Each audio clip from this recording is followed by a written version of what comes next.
Mūsu sirds. Cilvēka sirds ir slinka attiecībā pret Dievu, un šķiet, neviena no Dieva attālinājusies paudze nav bijusi spējīga pati atrast ceļu atpakaļ pie Dieva un viņa standartiem, no kā pirmā atkrita pirmatnējā draudze.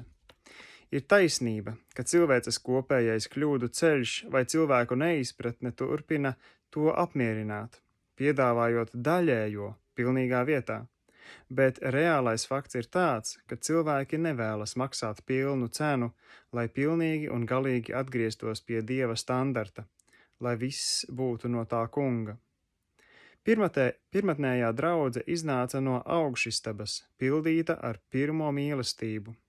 Atklāsmes grāmata 2:4. Kristība ar svēto garu, pilna ar Dievu. Kristīta ar svēto garu, pilna ar Dievu, tai piederēja gara žēlastības un gara dāvanas, un tā bija ar 100% veltījumu Dievam. Tas bija tās spēka noslēpums. Šis princips attiecas uz visiem laikiem, individuāli un kolektīvi. Neviens upuris uz altāra automātiski nenozīmē uguns nonākšanu, un Dieva uguns nekad arī nekrīt uz tukša altāra. Jo lielāks upuris, jo vairāk izliesies uguns. Kad pazudušie dēli atnāks mājās un draudze atkal nonāks 100% veltījumā Dievam, mums piederēs tas pats spēks, tā pati dzīvība, tā draudze piedzīvos tās pašas vajāšanas no pasaules kā senajās dienās. Iemesls, kāpēc mums šodien ir tik maz vajāšanu, ir tāds, ka gars nevar panākt 100% Dieva pasludināšanu pasaulē caur mums. Kad tas notiek, pārējiem ir vai nu jāpakļaujas vēstī, vai arī jāuzsāk cīņa ar mums. Jēzus Kristus vakar un šodien tas pats un mūžīgi. Ebrejiem 13:8. Dievs nemainās. Mēs esam izmainījušies. Mēs negaidām uz Dievu. Dievs gaida uz mums. Svētais gars mums ir dots. Mēs joprojām esam uz vasaras svētku dienā pašķirtā ceļa. Bet Dievs var darboties caur mums tikai tad, kad mēs to gribam, kad pakļaujamies un esam paklausīgi. Mēs sasaistām Dieva rokas. Draudzes vēsture ir bijusi tāda pati. Katra ļaužu grupa, kas ir iznākusi priekšgalā pēc reformācijas, ir gājusi pa to pašu kursu. Tāda ir kritušā cilvēka daba. Tā ir cilvēka kļūda un nevis Dieva kļūda. Kad viss ap mums izkalst un nomirst, mēs saucam uz Dievu. Tas un tikai tas vienīgais dara par iespējamu Dievam iestāties. Viņam ir jāiegūst kāda vieta, lai tajā tiktu iestādīts viņa gars. Tikai tukši trauki var tikt piepildīti. Kad mēs esam pildīti ar saviem pašu ceļiem, kad par sevi domājam, es esmu bagāts un man ir pārpilnība, garīgā izteiksmē, Atklāsmes grāmata 3:17, Dievs mums nevar neko dot. Izbedējušai dvēselei viss rūgtais ir salds, Salamana pamācības 27:7. Sirofēniķiešu sievietei labi garšoja maizes drupatas, bet labi pēdušiem kungu bērniem neinteresē pat saldumi. Skatīt Mateja 15. nodaļu 21. līdz 28. pantu. Viņi metīs pārtiku pār galdu un apmētās viens otru. Kā Izraēla bērni, tie noniecinās pat eņģeļu barību. 78. psalms 23. pants. Vislabākais sludinātājs valstī nevar brīvi sludināt, kad viņa vēsts nav vēlama vai nav tai atbilstoši sagatavoti klausītāji. Eļļa izbeidz plūst, līdz ko tur vairāk nav tukšu trauku, kas jāpiepilda. Tas bieži izskaidro, kāpēc labiem sludinātājiem dažreiz ir brīvība un citās reizēs viņiem nav nekāda svaidījuma. Kritika apturēs eļļas plūdumu caur katru sludinātāju. Eļļa tāpat neplūdīs, kad apkārt būs augsts un tā būs pazaudējusi savu viskozitāti. Kā tas viss iesākās? Pirmatnējā draudzē zināmu laiku lietas gāja labi. Tās priekšā viss pašķīrās, bet līdz 3. vai 4. gadsimtam viņi jau bija nonākuši kompromisos, cenšoties izvairīties no krusta ceļa.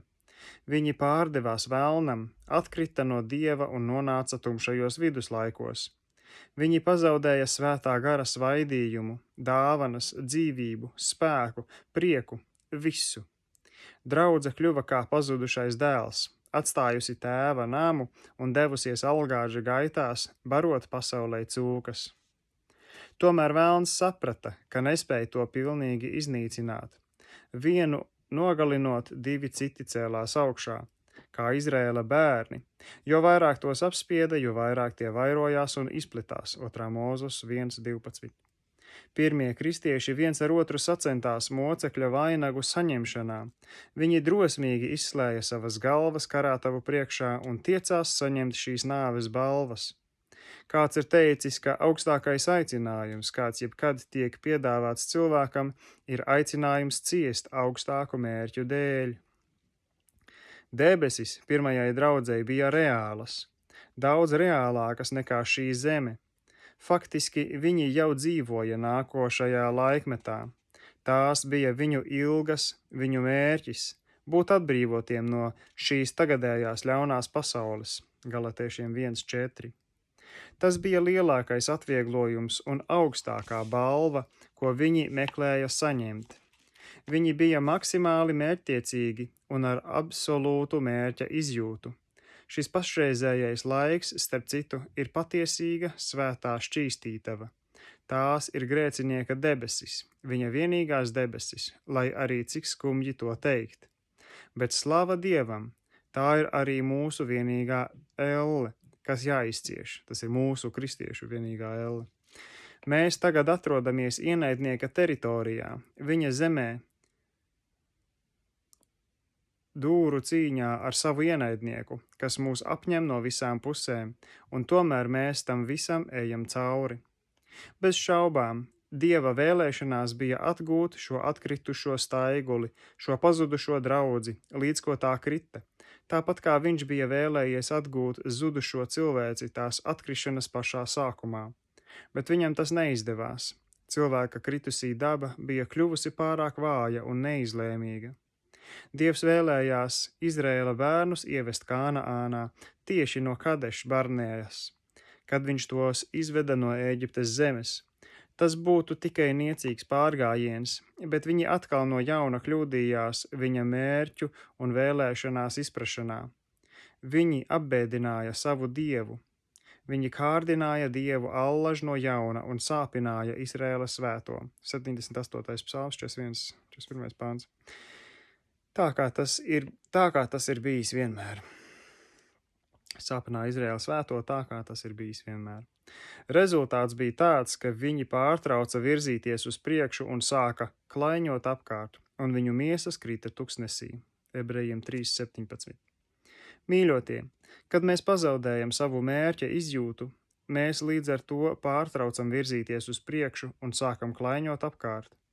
Kad indivīds pārtrauc doties uz priekšu sava Dieva vadībā, viņš sāka mest lokus. Tieši tā dara cilvēks, kas ir apmaldījies mežā. Viņš pazaudē savu mērķi, savu virzienu un sāk mest lokus, tā patērējot savus spēkus. Tā tas bija arī ar pirmatnējo draudzi, kad viņi beidza doties uz priekšu. Tie sāka iet pa apli un gandrīz pilnīgi aizgāja bojā tumšajos viduslaikos. Velns bija sapratis, ka tos nespēja iznīcināt vai apturēt viņu gājienu caur vajāšanu, spiedienu un fizisku nogalināšanu. Tagad viņš izmainīja savu taktiku. Viņš nocēla krustu no tā vietas un tā vietā tiem piedāvāja titulus, stāvokļus, godu, varu, labas algas, dažāda veida labumus, un viņi visā tajā iekrita. Lūk, tagad kristiešiem vairāk nebija vajadzīgs skatīties uz Dievu, lai saņemtu apsardzību un atbalstu. Viņi bija kļuvuši kā tautas viņiem apkārt, kā Izraēla bērni, kad tie atstūma Dievu, savu kungu. 5. Mūzes 17.14. Un tā tas notiek arī mūsu ar mūsu vadošajām baznīcām šodien. Vēsture atkārto cilvēces kļūdas katrā tās posmā, caur cilvēku mainīgumu un gribas vājumu.